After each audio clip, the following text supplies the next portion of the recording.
Today we're going to discuss a not-so-recent problem that has been killing CSGO, and that is blatant cheaters on $2 accounts, or rather, blatant cheaters in general. No one is afraid to cheat hard on their main because Overwatch is a joke, and with people's online egos as big as ever, people will do anything to get the meaningless win so they can feel like they've accomplished something. So, you'll notice that I said blatant cheaters and not cheaters in general.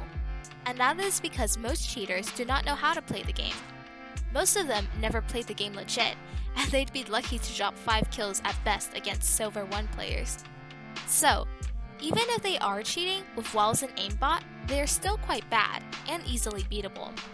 Basically, a bad cheater with walls and aim is like an average Gold Nova 4 player. They are not the issue.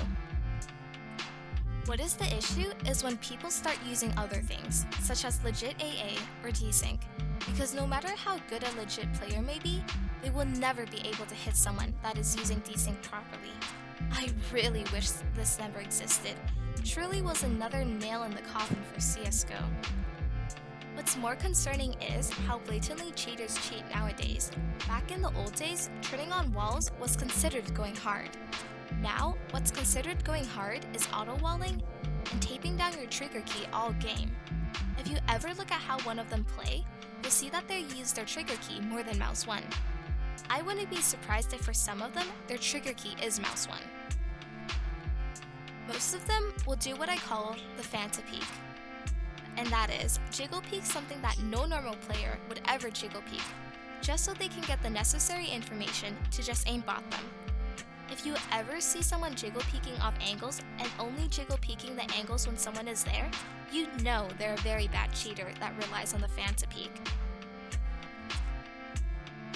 Another thing pretty much every bad cheater does is when they kill someone through a smoke or a wall, they will then shoot at the same place for at least 10 more times, because that's totally what normal players do. Unfortunately, CSGO will not be getting any better anytime soon.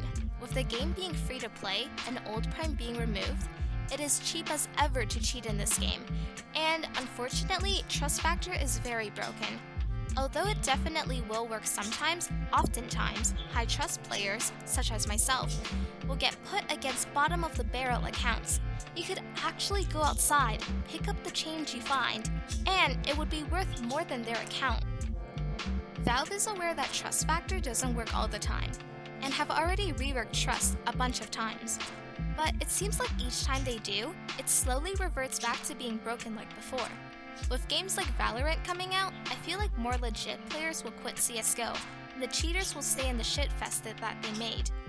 Maybe then Valve will actually have to put in more effort, and not just release another bad operation after 2 years.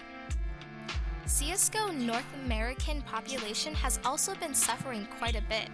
This is why if you are in the US, you will usually meet the same people over and over in your games. That's not to say it's completely dead, it's still kicking, but only just. For legit players like me, game is quite bipolar, with some days having absolutely 0 cheaters in any of my games, with other days going against the same 5 stacks, play this game like it's their job. Hopefully, one day they will grow up and realize that it's just a game.